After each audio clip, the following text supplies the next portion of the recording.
The Anyone But Cam Fantasy Football Podcast. Welcome back to another episode of the Anyone But Cam Fantasy Football Podcast. I am one of your hosts and one of your commissioners. My name is Frankie, and sitting right next to me is Cam. Cam, how's it going? Well, we're fresh off a week of putting Dylan in his place on the bottom, which always feels good. You know, Dylan was riding high, finally actually winning some games. We thought it might never happen, but not for long, Dylan. You know what's an interesting thing is it's like a two for thing because Aaron Rodgers this season has been playing well, better than usual, and then at the exact same time that he blows up, at the exact same time Dylan blows up. Now, is it consequential that he was on Dylan's team? Yes, but there's also like a real life parallel here, if you know what I mean. And this last week totally cooled off. What even happened? Loses to the Chargers. Obviously, we're like doing real world comparison. Your fantasy team is better than like the Chargers are relative to the rest of the NFL. But still, I think Dylan and Aaron Rodgers, the Packers quarterback just linked like that. I think there's something going on there. I think Dylan might be a closeted Packers fan, That's honestly. kind of what I'm getting at. He loved Aaron Jones in the preseason. Yeah.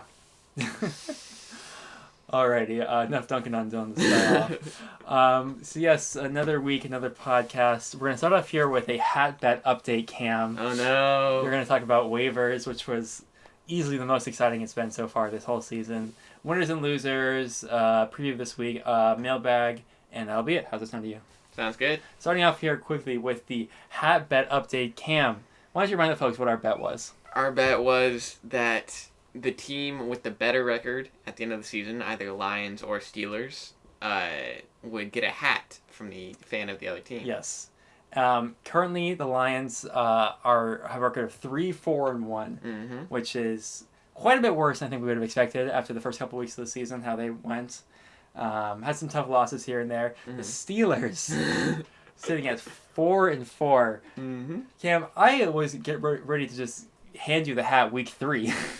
I was ready to take it. And we're coming into week 10 here, and somehow we're in the lead. And I have their schedules up here soon. The Steelers have been in a little bit of in the conversation recently of having the easiest end of season schedule of any team in the league. The Lions are right there, though. I think they're both like bottom 5 in terms of like strength of schedule to end the season. But we both have some killers. Like this week, the Steelers are playing a Rams team, which hasn't been playing up to snuff, but they're still the Rams. Sean McVay. You have Dallas in 2 weeks, which is up and down. But we've seen what if they don't shoot themselves in the foot, they can be a very dominant team. I don't know. We have some good cakewalk teams. A lot more cakewalk teams on the Steelers side, I think. For sure. But yeah, I guess how do you feel about the rest of the season? How do you think it's going to turn out? I put a bet on the Lions end of season record of over 7.5. Oh, yeah, okay. Which was before the Oakland game. Yeah. So it would have been nice to win that. But I feel like we're definitely going to get at least 7.5 wins. Because that would just require win one game against Chicago and then beat Washington, Tampa Bay, and Denver.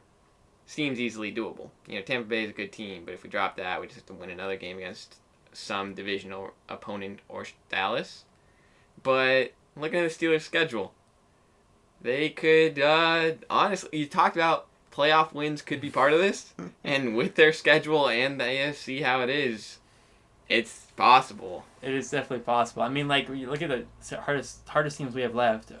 It's just Buffalo and then Baltimore, right? Those are the only teams with winning records right now, right? Yeah, I think so. Yeah. Was it the Reds have a winning record? They 500? I'm pretty sure they're 500. Yeah, I believe it. So, yeah, having Arizona and the Jets and 2 Cleveland games plus a Cincinnati game in the middle of that. It's feeling pretty good for the team sporting maybe the worst quarterback in football. Yeah, but defense, is good for some reason. Who would have thought? Who would have thought that we have 9 first-round picks starting, or before the injury, we now have 8 first-round picks starting a defense. Who would have thought they would start actually playing well now? Anyways, so that was our habit update. Let's go into waivers. Cam, there was nothing that happened on the waivers this week, besides the fact that Levi spent 460 dimes on Danny Dimes. Frankie, do you know what a dime is? Oh no, it's Nichols. No, why did I think? Danny Nichols. Did I really do that? Okay, he spent 230 dimes. Oh, dude, I can't even edit that out. That's so bad. Yeah, that's gotta stay. How did you notice that? And you're just you let me sink with. I literally just was looking at the 23, and I was like, I feel like he didn't say 230 dimes. This is. Moving on. I feel like the biggest headline of waivers is that Jake Logan, who we'll get to later, but has most of his team on bye, did nothing 2 days in a row. Yeah. I mean, we've had some people, we had both him and Logan last week saying, like, oh, I forgot about waivers. It was like, oh, okay, that's, you know, that's bound to happen every once in a while. 2 weeks in a row? Or is it apathy? I don't understand. I mean, maybe... I mean, Logan obviously makes sense because he's just gearing up for that consolation run. But Jake Logan hasn't made playoffs once in his career. Now is not the time to give up if that's what you're trying to change. Yeah, that's I held a funeral for myself last week, and I still put in my waivers. Like, I forgot to adjust the fab dollar, so Logan got Will Lutz for me this week, which is slightly obnoxious.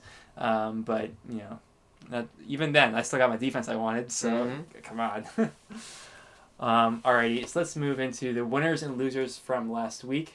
Cam, you have the winners this week. I have the losers this week. And I guess we'll start off with you. The first matchup here, we have Levi versus Jake. Yeah, Levi continuing his undefeated stretch, trying to rival your, famed stretch that you had. Whew. See if we'll get there. Yeah. But, he renamed his running backs Outlier 1 and Outlier 2. I don't know if that was a dig on us or if he's digging on himself.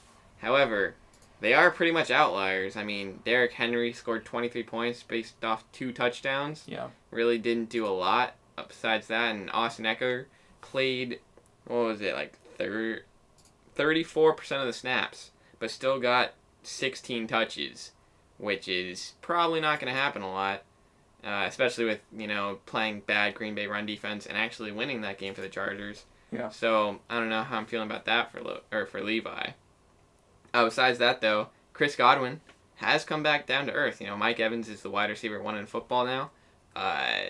Chris Godwin is still like 2 or 3, but the trending is not going well for Godwin. Travis Kelce, though, still good. And, I mean, it was a solid win for Levi, getting 38 points between the kicker and defense, both on Pittsburgh. Surprising. Yeah, that's an interesting stat, because if it works out, it can work really well. I mean, Mason Rudolph, if he can't put it in the end zone, the Steelers defense giving them short fields. And he can't. Yeah, that's exactly what you need. Yeah, the only way we get to the end zone is a 40-yard pass that the receiver makes a good play. Or a 90-yard pick six. Yes, Minka Fitzpatrick. Mm-hmm. I got the loser this week, and I have Jake here. An injury to Dede, or Dede not doing nothing the entire game, and then 5 touches to Sonny Michel, kind of stunts his week there. Jonah goes 3 receptions for 18 yards, also not great. The Pats defense, talking about coming down to earth. The Pats defense did scored 4 points this week. They did absolutely nothing, and so all these combined just really sunk Jake's week here. Even though he had some other role players who did well. And then my only note for Jake's on the side here is that Josh Allen continues what I'm considering maybe somewhat of a disappointing campaign fantasy-wise. He had a lot of buzz earlier in the season for what he was able to do last season and bring it over this season, but so far he's just been a fringe quarterback one, which isn't what he wanted. And he has been a streamer. It's just not like Jake's been sticking by Josh Allen. But I just think that overall you would have liked to see a lot more out of Josh Allen this weekend, a lot of the weeks so far this season. Yeah, the rushing's not really there. He did have 8 carries, but only 12 yards. Yeah. He's not going to carry you like Lamar Jackson does. Hey. But next up, Devin was victorious over you, Frankie. Uh-huh. Unfortunately, he scored the second most amount of points this week, which is kind of par for the course for you. Yep. Russell Wilson, I was watching that game live, and he's a good player. He's pretty good. I thought, especially against Tampa Bay's defense. Yeah. We talked about that last week, about how if the coaches realize that they should pass on Tampa Bay, he's going to go off, and he did. Singletary breaking out this week. He nicknamed him Meal Ticket Redeemed. There's a reason a lot of us tried to trade for Singletary back in the day. And, if he can hold off Frank Gore, who continues to get stuffed on the goal line, that would go well for him. Yeah. Zach Ertz. Oh, my goodness. He picked up that Dallas Goedert in the big brain move, but it did not work out this time. Dallas Goedert got his most amount of snaps the entire season. Mm-hmm. He also had a red zone target. And it was Zach Ertz's bounce back week. Excuse me? 9 catches on 11 receptions. Not a good sign, 9-11. But 100 yards and a touchdown is solid. And Cortland Sutton still being able to be functional with a backup quarterback.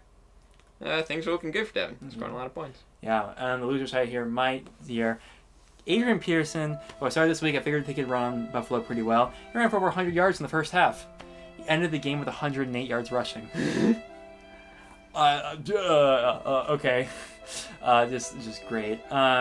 John Brown had another kind of a blood day, kind of a continuation of what I was saying about Josh Allen earlier. But he had multiple plays called back on penalties that weren't involved in the play or were just holding or whatever. Something didn't involve him, and a couple one or two catches that were borderline catches that were that were incomplete but they're super close. You can call it be called catch. And then like you said about Dallas Goedert there. Yeah, I was so annoyed. How is it possible that on the week that he gets the highest snap percentage and gets targets, red zone targets, that is also just how it happens to be the week that Zach Ertz goes off and just, of course it's against me. I wanted to make one note real quick here. I earlier today I put out the first playoff picture going into, because we're going into division play this week. Devin has, this week, after Devin's outscored me by over 40 points this week, and after 2 down weeks in a row for me, Devin has now outscored me on the season by around 9 points total, and has 3 more wins than I do. 3 more!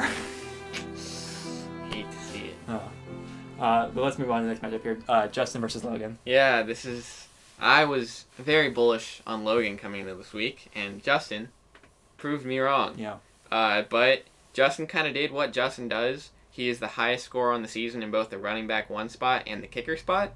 And he got 36 points from Christian McCaffrey and 18 points from Harrison Butker. Christian McCaffrey currently on pace for the single best fantasy season of all time of any player. And yet, Justin's team is still, very mediocre besides that. Because he has the 12th most points scored in both wide receiver spots. And that's not going to change with Terry McLaurin not doing much with the backup quarterback against a tough defense. Yeah. And Cole Beasley getting 2 targets and 2 catches for 13 yards. He's stuck by Cole Beasley. But he caught a touchdown. Yeah. So that's 8 points. Oh, boy. He's stuck by Cole Beasley so fervently this season. It's I haven't heard a single other person on any fantasy, sport podcast writing. No one talks about Cole Beasley, but he is a staple on Justin's team, and I somehow respect that, actually. Yeah, it's rough for Justin. He lost Preston Williams this week, who scored 21 points on his bench. Yeah. Ooh. But, other than that, it's Damian Williams gets a 95-yard touchdown run, accounting for almost 10% of his career rushing yards, and, gets him 19.8 points. Justin pulls the win off, but if Christian McCaffrey does not pull off Christian McCaffrey every other week, Justin could have some bad weeks coming up. I'm moving to Logan's side here. Logan, he has DJ Chark, and who's maybe the most disappointing player in all of fantasy this week, going against the 32nd ranked defense against passing or pass catchers in the NFL. Again, with the Texans, they really schemed up a game that Gardner Minshew couldn't do anything. Right, and that's eventually probably a big, at least a factor why he got benched. I would argue that almost a bigger disappointment, also on Logan's team, is Allen Robinson against Philadelphia. Another big one, but yeah, those are 2 huge ones. Chris Herndon's season is upon us. He has scored. He has been on the field. Whatever. He has caught 0 balls. He has scored 0 fantasy points this entire season. And for a player who is so insanely hyped up in the preseason, that's something. As a non-believer of Chris Herndon, a believer of Mark Andrews, I just take a little victory lap for myself. Remember another off-season storyline where people were talking about Trubisky being an MVP candidate? No, but that's stupid. He was the most bet on player in Vegas to win MVP this season. So that's just, it's unfortunate. And I only know for Logan's side here is he sat Kenyon Drake this week, as we all know. Unfortunate, but not necessarily an easy one to predict. A player who just showed up to a team and then 3 days later is going against the best run defense in the league, or maybe second best. And now it's not like he can start him in confidence because DJ's back. So it's just the worst of both worlds for Logan here. Very unfortunate. Yeah, tough for Logan. He's going to need to stack some wins if he wants to, get a high playoff or consolation bracket seeding. Yeah. But the next matchup we got going on here, JP took down Greg, a highly contested matchup. James White finally scored more than 11 points. It's pretty wild. However, that was mostly from a touchdown. Yeah. Otherwise, he would have been around 9.4. Mr. Consistency. However, though, Royce Freeman trending down now that Denver changed their quarterback situation. They targeted both their running backs a total of 2 times. So it's not a good sign going forward. But what is good for JP is Tyler Lockett and DK Metcalf. Yeah. Oh boy. They were just doing whatever they wanted to against Tampa Bay.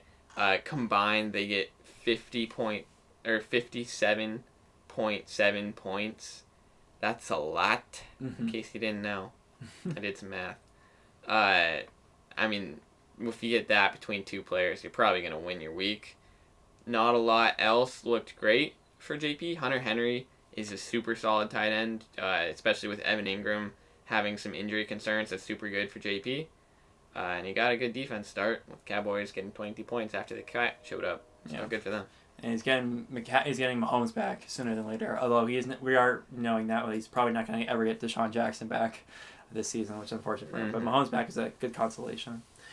On Greg's side of the ball here, I have my notes here: death, taxes, and Greg losing. The 3 guarantees in life. Injury to Thielen let Casey shut down Stephon Diggs, who did essentially nothing the entire game. A trend I've noticed here a little bit is the Packers D is for fantasy is really bad against bad teams. Just as a note. And then my only note, because Greg's here, because I feel like we've talked about Greg so much over the last couple of weeks in this show, is Mohamed Sanu. 14 targets, 10 receptions, 81 yards, and a touchdown on his new team. That gets an eyes emoji for me. It's something I think Greg can look forward to using more. Not this week, for bye. So sorry about that. But I think it's at least one bright spot on the Greg side of the ball here. That's surprising. Both the wide receivers that got traded recently were heavily targeted for their teams. Yeah. Good for Greg. But moving on to my deconstruction of Dylan's fantasy season. We'll keep it kind of brief. Jalen Samuels caught all of his 13 targets. It's pretty wild. Yeah. They weren't hard balls to catch. Yeah, they were all at the line of scrimmage. But then 8 carries for 10 yards. Goodbye, bum. Gave him to Dylan. Tyreek Hill, best wide receiver in football. Easy.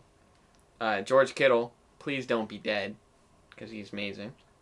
Didn't practice today. Yeah, but they play on Monday, so it's pretty much Wednesday for him. That's true. And then when I traded Terry McLaurin to Justin, I said all of my not top 2 wide receivers are for sale. I said like Marvin Jones, $15, Mike Williams, $30, Christian Kirk, $60, and Terry McLaurin, $90. And I think he bought the wrong one. That's for sure. Because Marvin Jones is actually good now. Yeah. I didn't see it coming.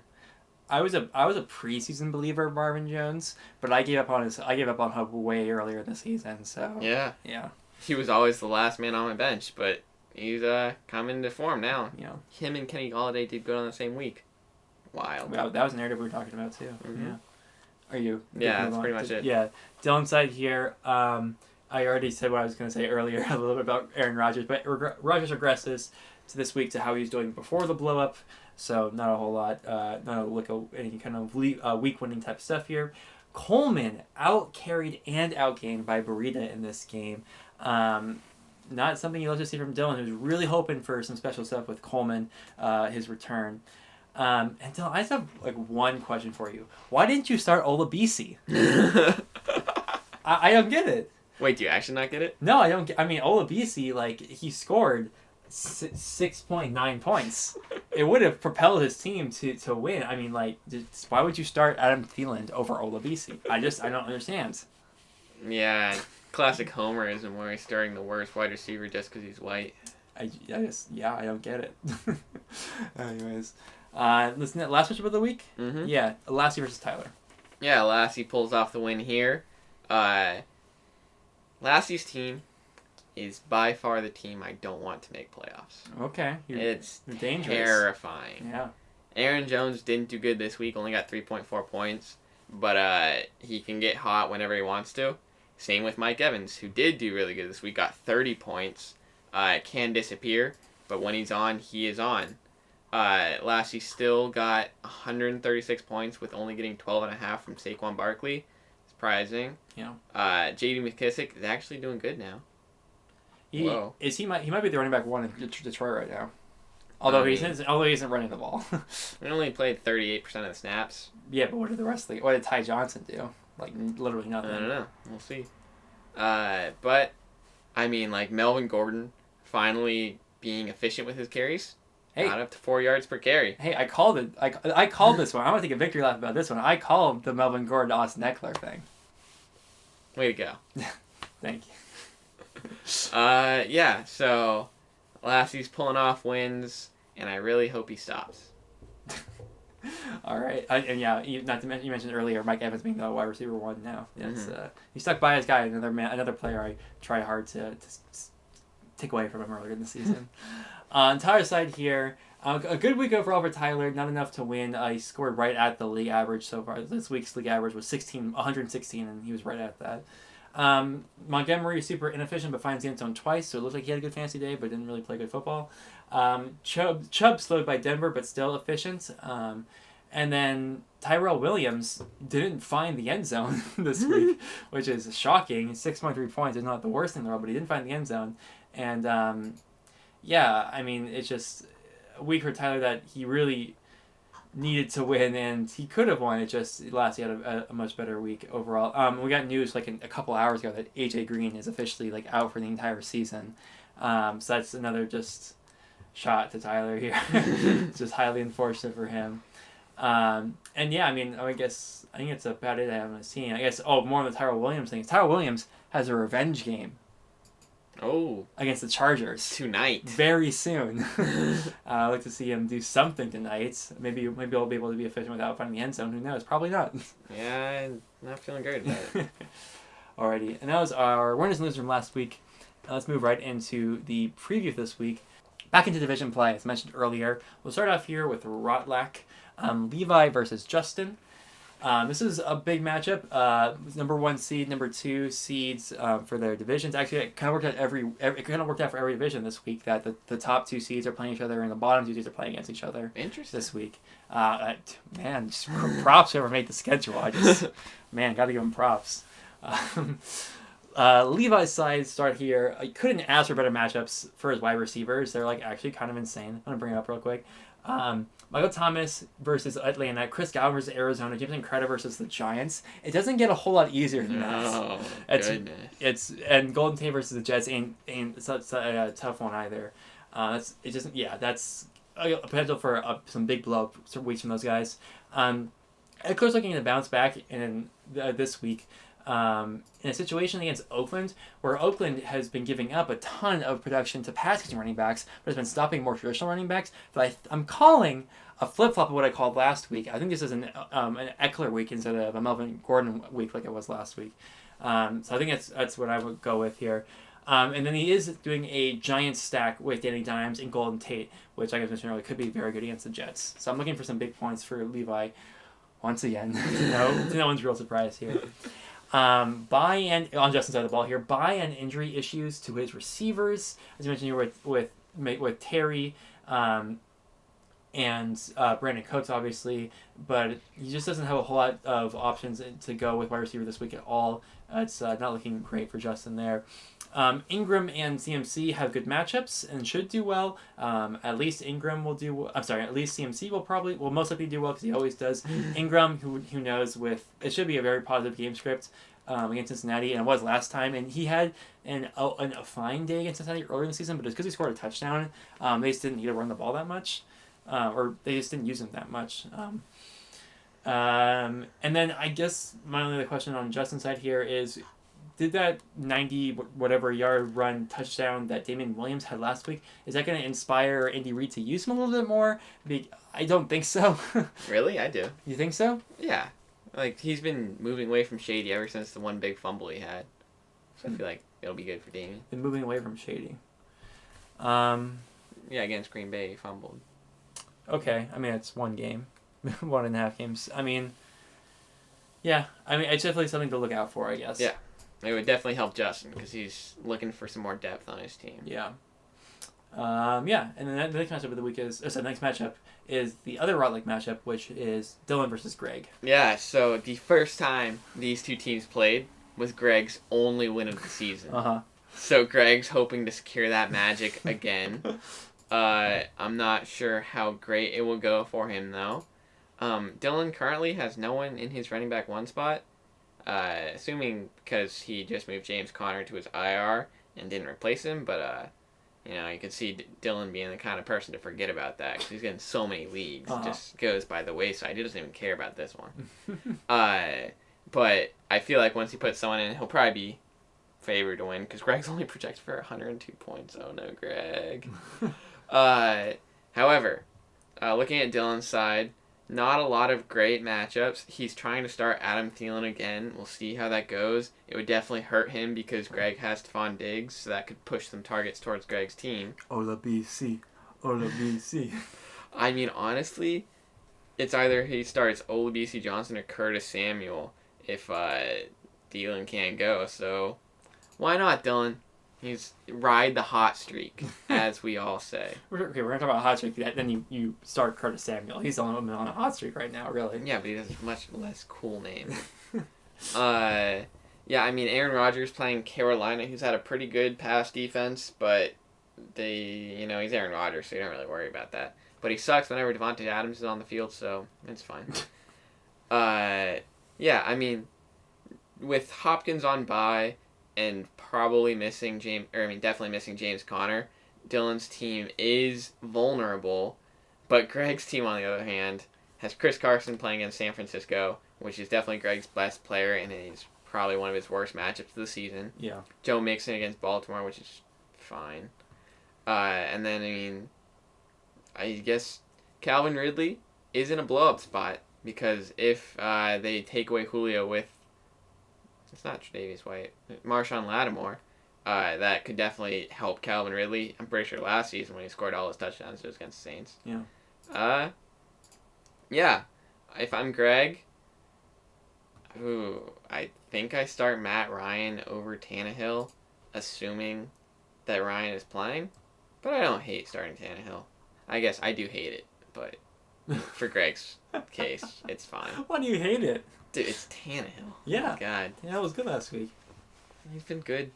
He's been fine the last couple weeks, Yeah. But Greg's trying to get some boom on his team. I agree that Ryan's the play. But Oh, my God. He has Robbie Gould. he's Robbie Gould, and he's trying to start Kareem Hunt this week. Yeah, I mean, he has literally no one else. Yeah. But he has an open roster. No, does he have an open roster spot? It's hard to tell. No, 6 bench spots. Yeah. Jeez. I mean, Kareem or Giannotti Bernard. That's he just he'd be better at cutting There's really Chris Conley, I guess. Yeah, Chris Conley just going for some kind of flyer. Yeah. Greg, pick up Josh Reynolds. Greg doesn't listen to this.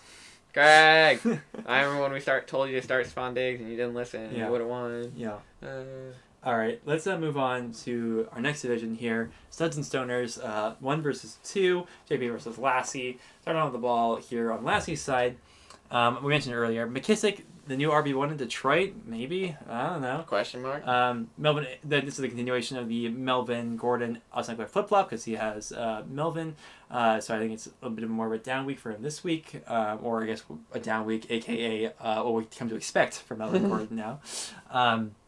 Carolina is giving up 5.1 yards per carry this season, and Lassie gets to start Aaron Jones against them.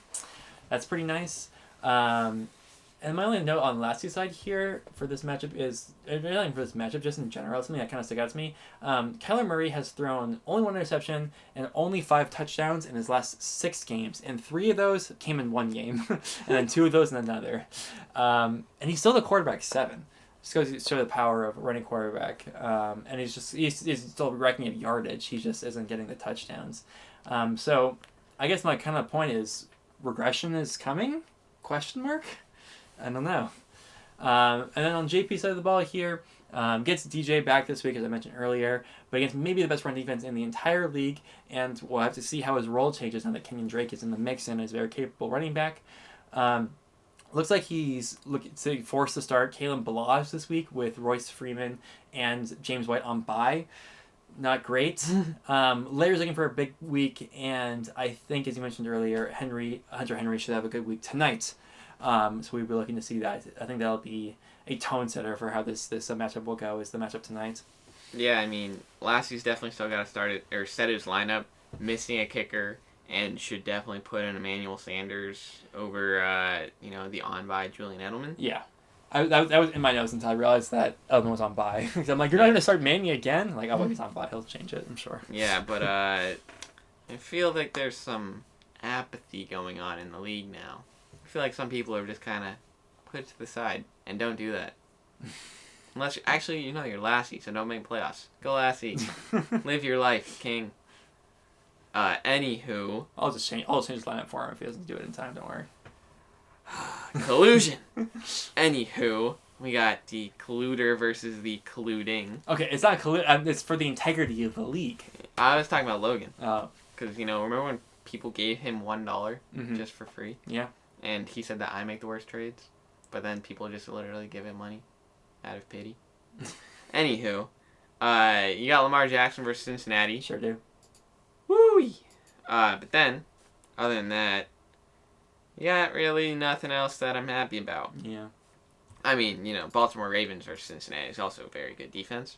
But then Odell against Trey White. Mark Andrews has been much further down in the tight end rankings the most recent weeks after a very hot start. Yeah. But, maybe he'll bounce back. Who knows?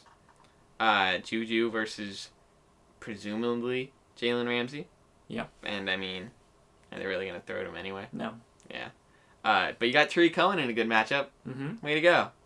Yay, Tariq Cohen. On the other hand, though, Logan's team will not do good no matter what matchup they have. I've given up on him. He's dead to me. For example, Le'Veon Bell versus the Giants. Supposed to be a great matchup, but he could do nothing. I don't care. Josh Jacobs versus the Chargers.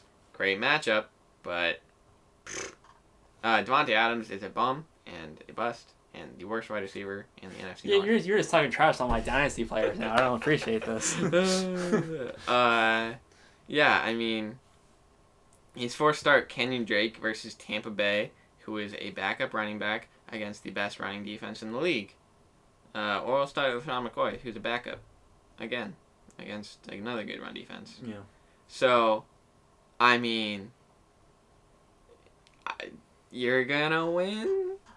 Question. It's gonna be low scoring, I think. Yeah, it's We have two teams that have been underperforming recently, and then we all have just terrible matchups, and because of buys or otherwise. I guess if there's any team this, last week was the look-ahead game for Logan because he was looking ahead to this matchup, talking to his players, strategizing for this matchup because this is all he really cares about is sticking it to the man. One thing Logan is a man of the people. I don't know if that's accurate. I think he's a man of himself. Yes, the person. The person, man of the person. Yeah, so good luck. It'll be an interesting one. Yeah. Already, or not interesting because our teams are irrelevant. Moving on. It's like the real Jets-Giants game. Yes. Moving on to the Alphas, another 1 versus number 2. Cam versus Jake. Some might think that we've had, with these 3 previous matchups of 1 versus 2, that one of these could possibly be the matchup of the week. But oh my god, this bye week is so terrible for so many teams this week. Cam, you have averaged great matchups for literally everyone on your team. Kittle didn't practice today, so also watch that. Does play on Monday though. You have an interesting decision between Breeze versus Jameis. You currently have Breeze in, right? Would you like to know why? I wanted to get into your mind here about why Breeze over Jameis. We'll get into Jake's team later, but it's absolute hot garbage. So I would much rather play the man that will definitely give me at least 15 points than Jameis, who could give me negative. Yeah, makes sense. And everything else for you? Oh yeah, and there's Christian Kirk for a bounce back, similarly as Larry I said earlier. And then on Jake's side of the ball, I'll just read out loud what my notes say here, and it says wrecked by buys. comma, good luck. Yeah, And, so that's about it I have for Jake. he's missing his wide receiver one, the Patriots defense. Mm-hmm. He is missing. Oh God, Missing Lenny Fournette. He has to start Daryl Henderson currently. Lenny and Sony. Yeah. Missing D. Westbrook, who he starts even when he's injured Mm-hmm. for some reason. Style points probably. Yeah. That's cool. I mean, he has Amari. Yes, but actually, I mean, like Xavier Rhodes is hot trash, so that could be bad. Yeah. But we'll see what happens. This is a classic drop game for me though. I mean, I just like looking at other players on Jake's side. Because I guess really I should have looked a little bit harder. But then I'm looking at Johnny Smith. I said I had a down week last week. Delaney Walker might be back this week, so that's going to be even more of a downgrade in this. I don't even know if there's any like tight ends available that are like even worth considering on the waiver right now. OJ. That's be some style points. It's against Arizona. I mean, Jack Doyle's a consideration for Yeah, it's sure. Miami. Yeah, that's actually a good pickup. And then Jared Cook. Yeah, I mean At these home. are some decent guys on the waiver. Kyle Rudolph. Trey Edmonds, tight end eligible. He doesn't play tight end. Why is he tight end eligible? He's a running back tight end. I know he is, but I mean I know he is designation wise, but why? He doesn't play tight end. Oh, but he's injured, right? Yeah. Good thing I gave away Jalen Samuels. Yeah. So let's get into the actual matchup of the week this week, which is going to be Devin versus Tyler because of the wild card implications of Devin and Tyler, who's only a couple games out. Yeah, I mean, if Tyler wins this matchup and the other 3 and 6 teams lose, he is the first team out of playoffs. Yeah. So he's got to fight for this. Looking at Devin's side, he's got an interesting decision: Russell Wilson versus San Francisco, or Phillip Rivers versus Oakland. Russ is obviously a much better fantasy quarterback in a much worse matchup. Yeah. So he's right now going with Phillip Rivers, who's nicknamed Russell's bye week, but it's not on Russell's bye week. So no faith. And he needs to make a decision, and from when we're recording this, in less than an hour. Mm-hmm. I feel like he's gonna start Phillip, which is he safer? Because they could just run the whole time. No, he's leading the league in yardage. Okay, good idea. Sure. But Marlon Mack versus Miami, super solid. Yeah. Oh God, he's forced to start Hunter Renfrow. Ooh, but Hunter Renfrow versus Tyrell Williams. That's actually kind of interesting. Yeah. Because Tyrell Williams will go up against Casey Hayward, so maybe it'll push a bunch of targets towards Hunter. The white receiver extraordinaire. More touchdowns on the season than Odell. Don't say that. Did you have to say it out loud? I saw a tweet Oh. that was him just holding like a 12-pack with like a dad bod, saying this guy's got more touchdowns than this guy. Oh, it's true. Oh. Anywho, yeah. Also starting Zach Pascal, which with T.Y. Hilton on bye, which was also hurting Tyler, or not on bye but injured, also hurting Tyler. That could be solid for him. I was so annoyed. Like it was like right before the first morning games of started on Sunday when it was officially they said that Sterling Shepard was going to be out for Monday night.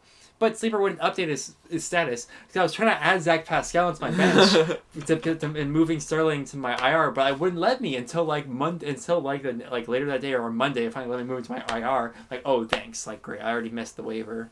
Like, oh, I'm so annoyed. Oof. Yeah. So, not a lot super positive for Devin because his two, earliest pickups, Kenny Golladay, I guess Kenny Golladay wasn't earliest, but anyway, and Todd Gurley, both have bad matchups. Todd Gurley against Pittsburgh, also, like the running back 2 on the team, and Kenny Golladay against Chicago, who, is bad anyway, but it's fine. But on the other hand, Tyler has Matthew Stafford against Chicago, so he, instead of starting Jimmy Garoppolo, is doing the opposite of Devin with the good quarterback in the bad matchup rather than the okay quarterback in the good matchup. So, interesting philosophical differences there. Yeah. But then David Montgomery versus Detroit. Assuming that they're wanting to not have their tight end be throwing the balls all the time in Chicago with Mitchell Trubisky, they're probably going to run it with David Montgomery. Mm-hmm. And then Nick Chubb against Buffalo. Buffalo has been pretty susceptible to the run recently. good for Tyler. Julio Jones versus New Orleans. We already talked about probably going against Marshawn Lattimore, but Julio Jones is the best wide receiver in the league, so it should be still fine. Hopefully Matt Ryan will be back for Tyler's sake.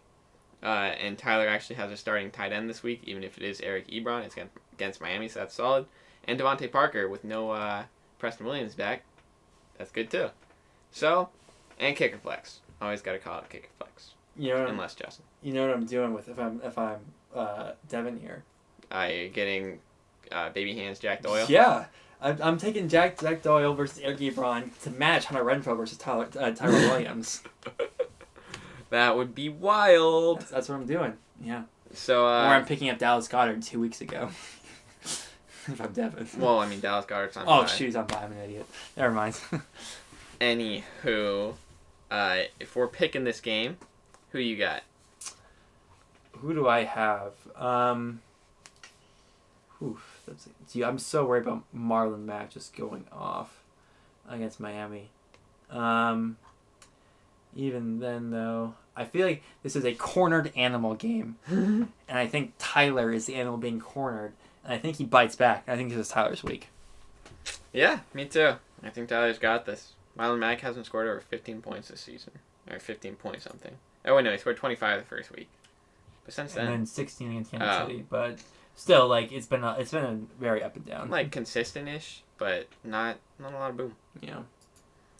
All right, that was a preview of this upcoming week. And then we have to mailbag. We have one mailbag question. We do? From Dylan. Surprise. Does Dylan need to win out to make playoffs? I think so. That's what Dylan wrote. And hey, look, I made this playoff picture thing. So there are still 5 games left total because of, so 3 division games and then the week 13 doubleheader. So Dylan, the last team in currently is Devin with 5 wins. Dylan 2 games behind that. The question is, does Dylan need to win out to make it in?